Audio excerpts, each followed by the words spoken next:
तो दोस्तों, सोने और चांदी की कीमतें थमने का नाम नहीं ले रही हैं। देश की राजधानी दिल्ली के सर्राफा बाजार में गुरुवार यानी आज चांदी 4 लाख रुपए प्रति किलोग्राम के पार कर गई है और सोना भी 1.83 लाख रुपए प्रति 10 ग्राम पर पहुंच चुका है।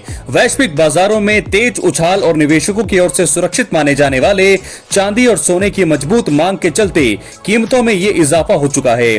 ऑल इंडिया सराफा एसोसिएशन के मुताबिक चांदी ने लगातार चौथे सत्र में अपनी बढ़त जारी रखी और 19,500 रुपए या 5.06% की वृद्धि के साथ रिकॉर्ड 4,04,500 रुपए प्रति किलोग्राम पर पहुंच गई है। बुधवार को सफेद धातु यानी कि चांदी का जो भाव था वो 3,85,000 पर था और अब जाकर के ये आप देख सकते हैं 4,04,000 पर बंद हो गया है आज गुरुवार को। तो दोस्तों, जिस प्रकार का ये जो भाव हम देख रहे हैं बढ़ रहे हैं, मुझे लगता है कि बहुत ही ज्यादा ये बढ़ता रहेगा। वहीं अगर हम बात करें सोने की कीमत की, तो सोने की कीमत में भी 12,000 रुपए की वृद्धि हुई है, यानी कि 1,71,000 रुपए प्रति 10 ग्राम पर पहुंच चुका है ये भाव। कल जो था 1,71,000 था, लेकिन आज 1,83,000 पर प्रति 10 ग्राम के एक नए शिखर पर पहुंचा है सोना। व्यापारियों ने कहा है कि सोने की कीमतों में आई तेज उछाल काफी हद तक वैश्विक रुझान के कारण है।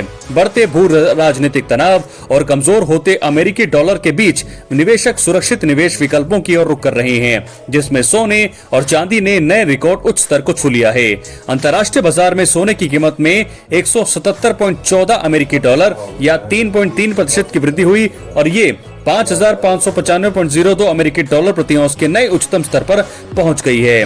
तो दोस्तों, ये है बहुत ही सारी बातें मैंने आपको बता दी हैं। सोने और चांदी की आज की कीमतें मैंने आपको बता दी हैं। आइए बात करें अब चांदी की।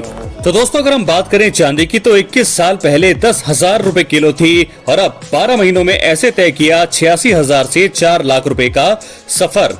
दुनिया भर में फैली अनिश्चितता और तनाव के माहौल में सोने और चांदी की कीमतें नए रिकॉर्ड बना रही हैं। भारत में पहली बार चांदी की वायदा कीमतें 4 लाख रुपए प्रति किलोग्राम का आंकड़ा छू गई और अब मुझे लगता है कि ये बढ़ती ही रहेगी। फिलहाल 1980 के अगर दशक की बात करें तो इस दौरान चांदी को ग्रामीण परिवारों के लिए एक सुरक्षित निवेश माना जाता था, जहां किसान सूखे के समय इसे बेचते और फसल के बाद खरीदते थे। और 1990 के दशक की बात करें तो मंदी का दौर था।